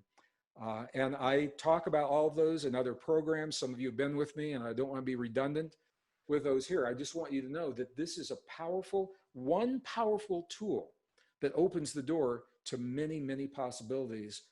0.1 hertz. Now, how do we go about doing that? And why is it so important? I'm going to go back to where we were. We were talking about resilience and heart rate variability. The greater heart-brain coherence you create, the greater heart-brain coherence you create, look at this, the greater your HRV.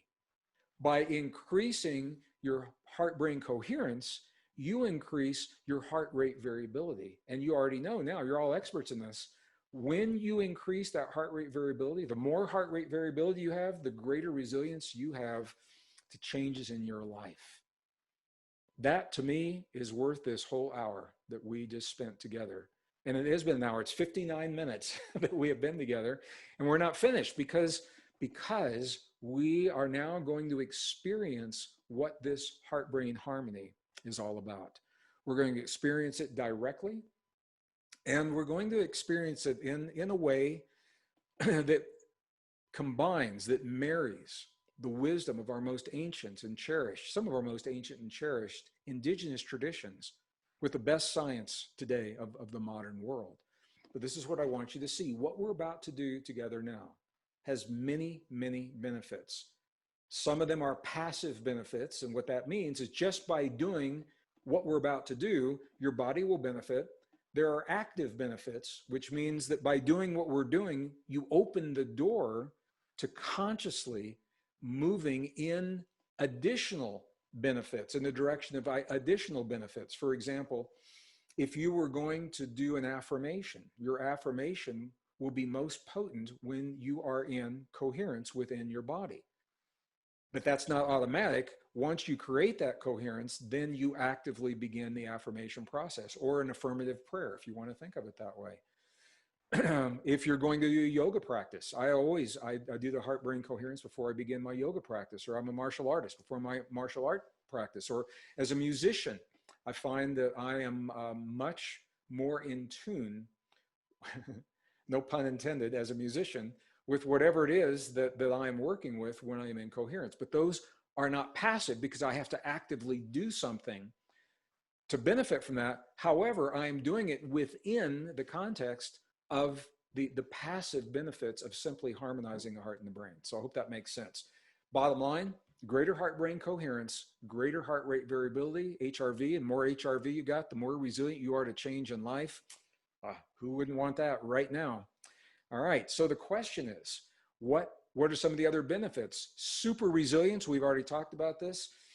When you harmonize the heart and the brain, what you're doing is you're relieving the stress in the body that prevents the awakening of stem cells. And we now know that there is a new class of stem cells, or a class that has only been recently discovered, that is telling us that the stem cells do not necessarily wane with age. The old thinking was, as you get older, you lose your stem cells. You don't. What you do is you lose your access to the stem cells. It's possible, and it's possible to regain that access.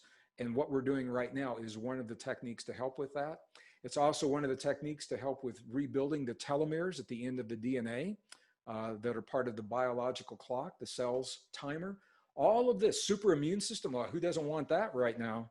In the presence of a contagion that we're being told we have no defense against, and we need something outside of our bodies.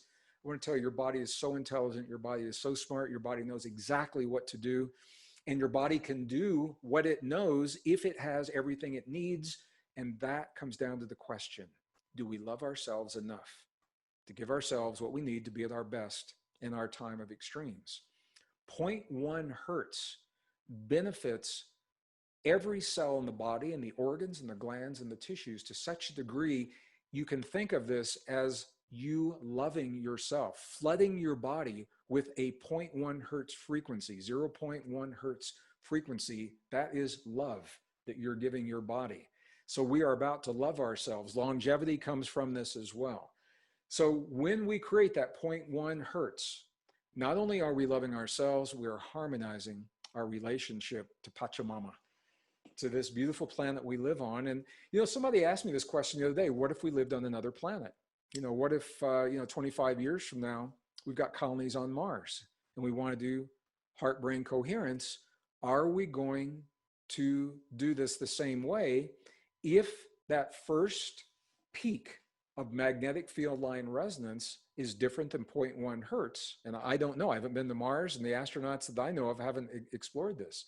If it's a different frequency, we may have to do this a little bit differently. But for Earth, right now, where we are, our home, our garden that we are tending, as the garden blossoms into a new form, 0.1 hertz is the key to personal resilience, to planetary resilience, because it is the key to our coherence, creating personal coherence. And that's why this is a global coherence pulse experience. This is why we're bridging islands of coherence. As we do this as individuals, we come together collectively through a field that has been validated and verified in the scientific community. There is no longer any controversy as to whether or not this field that connects all things exists.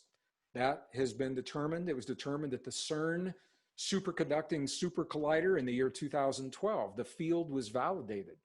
Now the controversy is, what is our relationship to the field? How much influence do we really have over our own bodies, the field within us, or the world around us through this field? How much do we have the ability to communicate through this field? How deeply are we capable of connecting in this field? This is where the action is. And as we understand the new frontier of the human body and our relationship to that field, this, I believe, is where the new technology, the soft technology of the human body, this may be the next level of innovation that we saw on those cycles. So what I'd like to say to you right now, there are 3 steps to harmonizing the heart and the brain.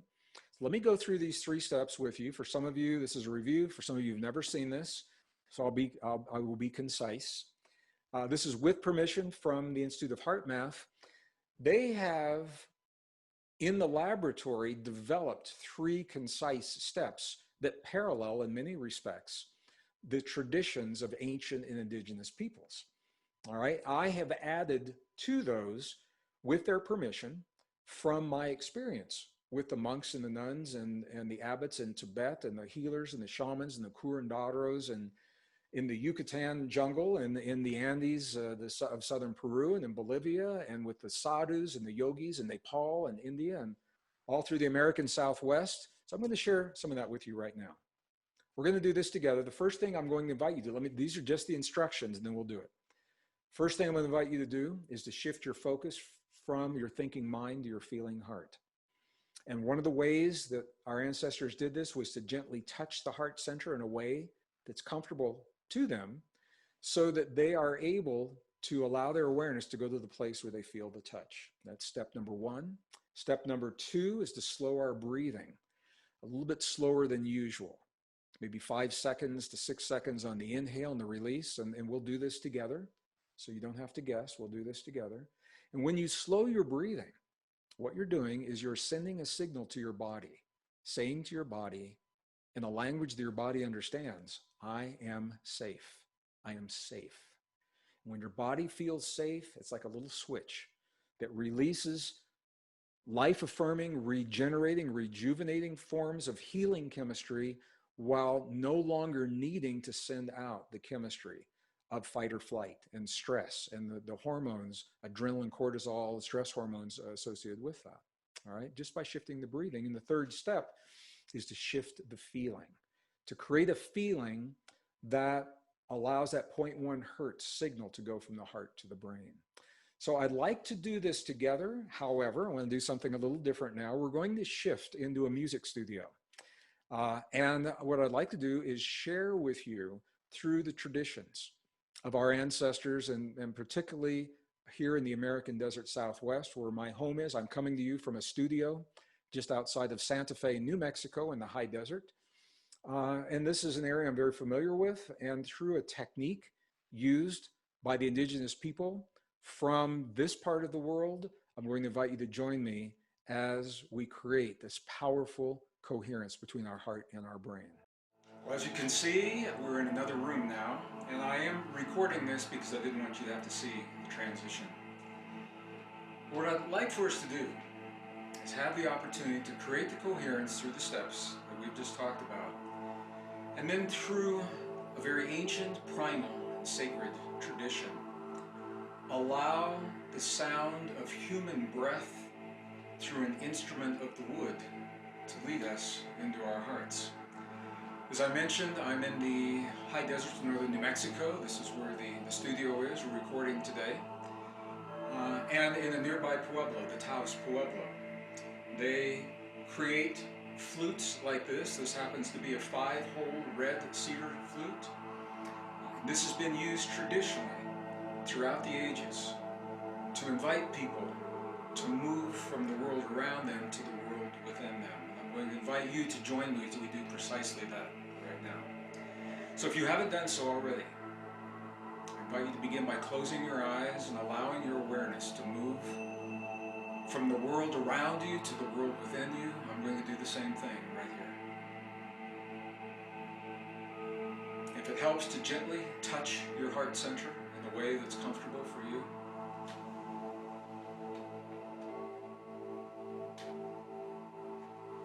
I'm doing the same thing. Just allow your awareness to move from the world around you to the place where you feel that touch to your heart. This is the first step to creating the coherence, achieving a coherence within your own body.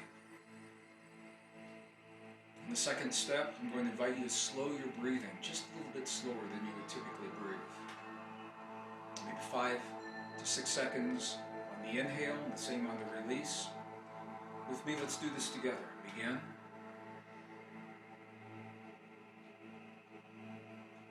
Release.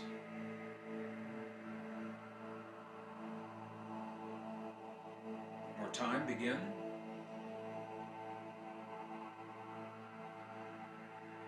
Release.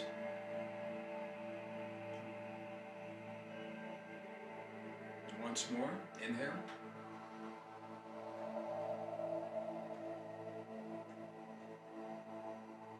Release, and if you could continue to breathe just about that pace for the rest of this exercise, the rest of this technique. When you slow your breath, you're telling your body, I'm safe. And this is what we're saying to our bodies right now. I am safe. It's the second step. The third step, to the best of your ability, I'm going to invite you to feel a feeling in a way that no other form of life can feel, because I'm inviting you to do it consciously, on demand, because you choose to have the feeling, rather than waiting for the world around you to give you the reason to have the feeling. Do you know how powerful that is? To feel because you choose to feel, rather than waiting for the world to trigger that feeling within you. What the scientists, the researchers at the Institute of Heart Math have found is that if you can feel one or some combination of the following feelings, if you can feel gratitude for anything or anyone, appreciation, or care, or compassion, to the best of your ability, if you can feel these feelings, that will establish that 0.1 hertz link between your heart and your brain. And that is the doorway to the coherence within you that becomes the coherence around you. Right? To the best of your ability, as you continue to breathe through your heart, I'm inviting you to feel this feeling because you choose to feel the feeling. And I'm doing the same thing right here.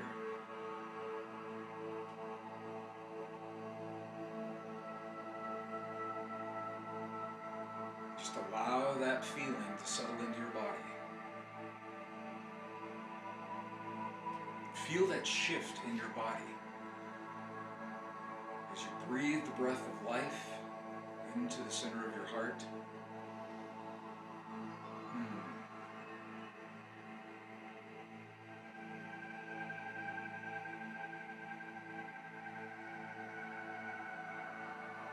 Now, as you continue to breathe, as if the breath is coming from your heart, as you continue to feel the feeling, the key to this technique is to actively hold the focus of that feeling in your heart, rather than zoning out or letting go, as we do in some other meditation techniques. This is all about an active focus in your heart center. As you continue to do those things, I'm going to invite you to allow the ancient sounds of human breath through an instrument of the earth to lead you into that place in your heart. In the traditions of the ancient and the forgotten peoples of this world, there's always been a belief that each time the breath of a human passes through an instrument of the earth, in that moment we reenact the most sacred act, the union between heaven and earth, between breath and body, between spirit and matter. The union between all that has ever been and that which is yet to be, between the past and the future. It all converges in this moment. I invite you to allow this sound to lead you to that moment.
all of our ancestors.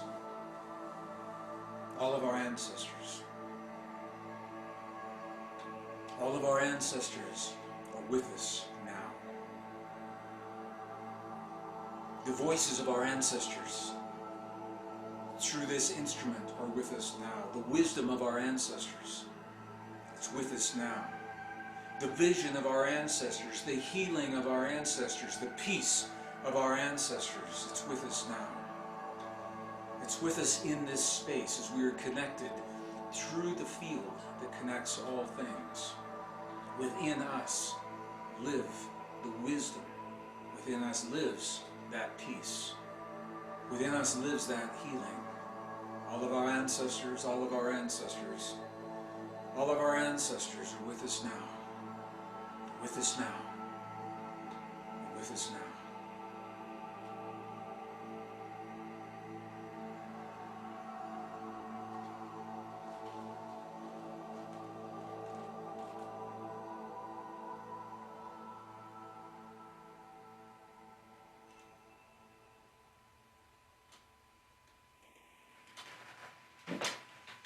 I invite you to take one more deep breath into your body.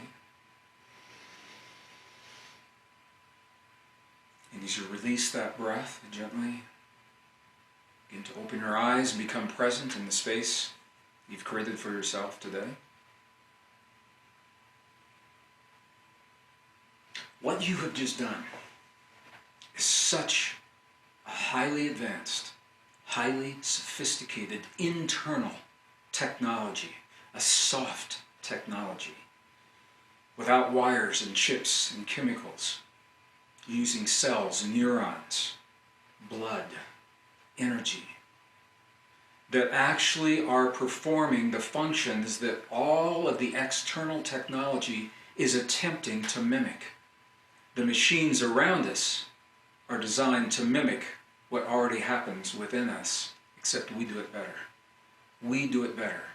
No machine, no device, no technology, as yet, has been able to perform the functions with the precision and the accuracy and the ability to make determinations and to make choices and adapt to changes in the situation on demand. No other machine can do that. We are living a time of extremes. Part of the extremes is that our bodies are being pushed to the limit of what is believed to be their potential, what we are believed to be capable of doing when it comes to creating an immune response within our bodies. And all of the chemicals, the vaccines, they're being designed to mimic what we already do. What you have just done, it's more than just creating coherence within your body. That coherence opens the door to the highest levels of functioning and the greatest levels of potential. It is the doorway to awakening this soft technology, and it's within the space that you've created now. If you were going to do an affirmation, this is where you would do that affirmation. If you are going to do a prayer, an affirming prayer, this is where you would do that prayer. If you were going to attempt to memorize information for study, for a class, learning a language, if you're a musician and you are attempting to mimic another musician or to work with them in new and innovative ways, what you've just done in the state that you are in right now opens the door to the highest levels of cognition, the highest levels of recall, opens the door to using mirror neurons to help us mimic what we see in the world around us exceptionally well and very, very fast.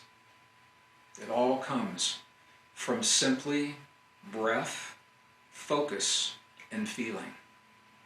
And I think it's no accident that only now we come full circle as we face this extraordinary time of extremes and we ask ourselves, what is it that we can do? What can we do to make our lives better? What can we do to create a better world? It's by coming full circle and embracing the wisdom of our most ancient and cherished spiritual traditions, the wisdom of the heart, and our ability to access that wisdom consciously, at will, on demand, to use at our discretion That power is at our fingertips. More accurately, it's right here in our heart. And this is what I wanted to share with you today. The fact that we are living a time of extremes, why they're happening, and how the wisdom of our ancestors now provides a continuity of human understanding. As we do come full circle, we marry the most sophisticated technology in the world around us that's connecting us right now with the most sophisticated technology of the world within us that allows us to transcend the deep hurt, the loss, the suffering that all of us are experiencing right now, and it begins with coherence. This is what I wanted to say to you today. So I want to thank you for the opportunity to share this with you, for the time that we are sharing together. And I know that other speakers throughout the rest of this conference and over the next days and weeks, they are going to build upon what we're doing right now. And you'll think back to this moment and you'll say, that's the reason the slower breath helps, because it sends a signal to my body. This is the reason I close my eyes for the inner focus. This is the power of shifting the emotion in my body into my heart center. All of these things, I think, will come and become more integrated as we go through these techniques time and time and time again. And this is one of the reasons that I wanted to offer early in this course, early in this conference that now is extended over multiple days, these techniques, so that you have the opportunity to practice them and become accustomed to them, become comfortable with accessing your heart if you're not already, so that it becomes second nature to you. So, if we have done that well, then we've done our work well together. That was my prayer for today. I'm going to close this portion of the program. I want to thank you all once again just for everything you're doing to be the best versions of yourselves that you can be to create the best world possible. And with that, I'm going to turn it back over to you, Teresa and Claudia. I know you're going to close out this session and you're going to lead us into what comes next. Thank you so much for the opportunity to be with you and with our community and the way that we are right now. I love you all. Thank you. Thank you so much. Thank you so much, Gregg. I love you so much. Wow. Boy, your flute is just like resonating inside of me in such a deep way. And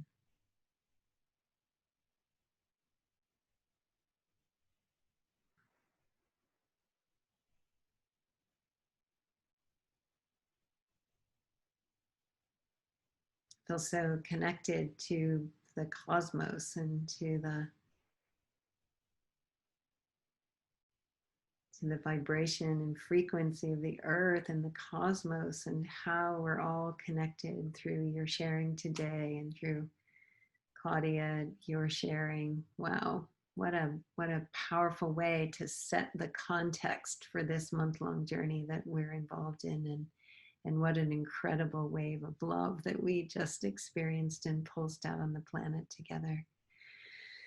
Why don't we take a moment right now and let's send Gregg just a really big wave of gratitude.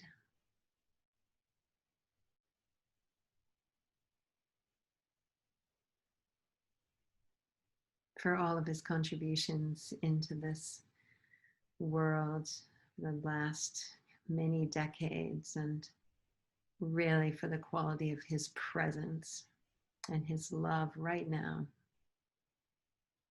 Thank you. Thank you so much, Gregg.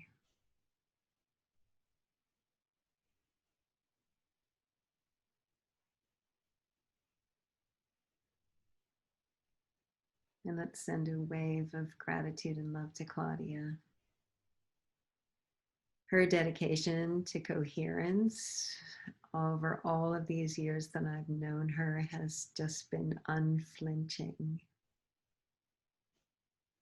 She brought it into every organization that she's ever been involved in, and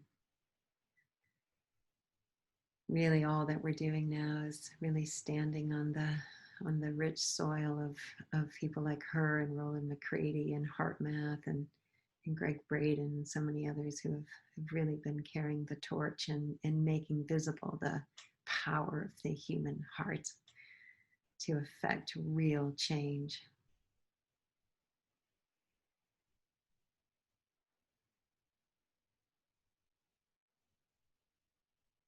And send a wave of love to each other for saying yes, really doing it. We are building an island of coherence.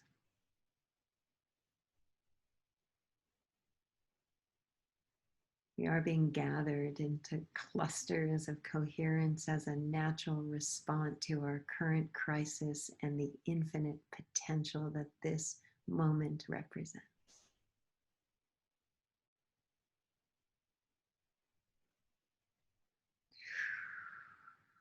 Ooh. So big. So big. Mm.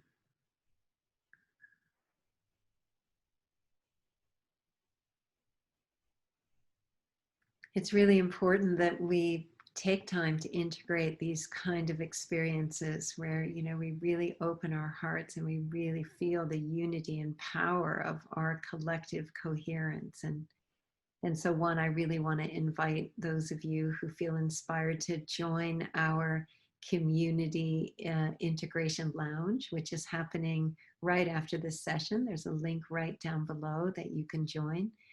This session, right after our morning session, is hosted by Coherence Hotspot. So you'll meet Dirk and Hillary there, who are doing some amazing work every week, supporting people to create coherence communities, coherence hotspots, wherever they live, to support us to help to cultivate greater coherence in our lives. And I think you'll find that their presence and their love and the container that they hold will really support our community integration, and we'll be able to share some of our experience. So please join us there. I'll come and say hello there as well, because I'd love to see your faces and have a chance to kind of share my love one-on-one there.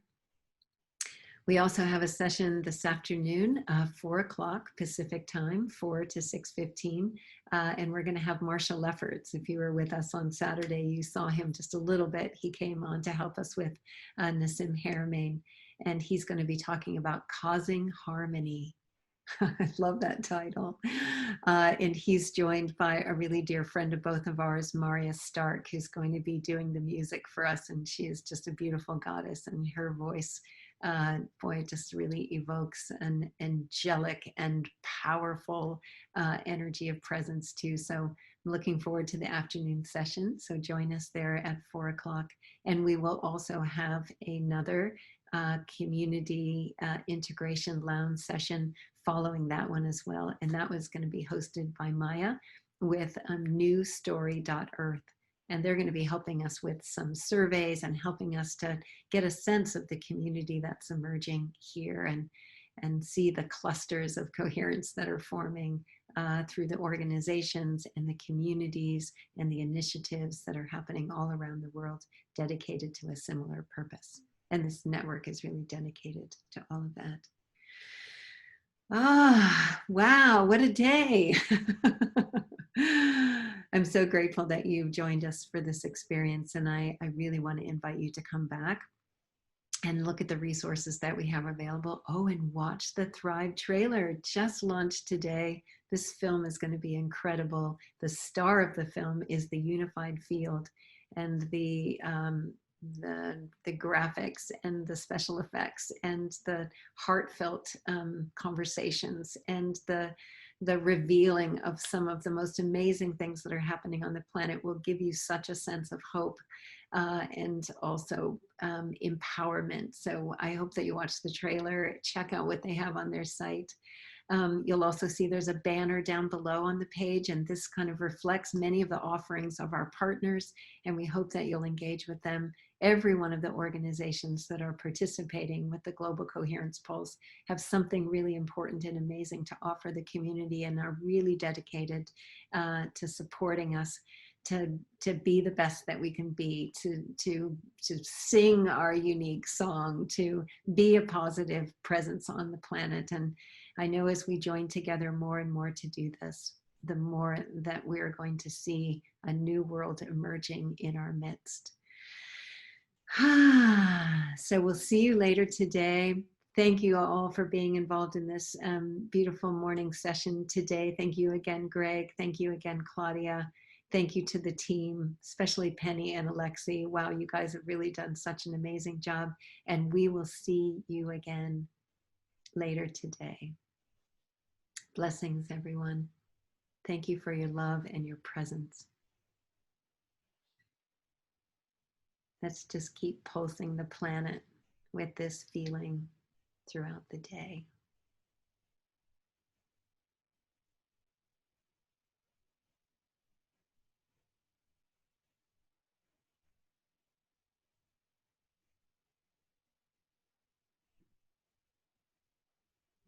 Namaste.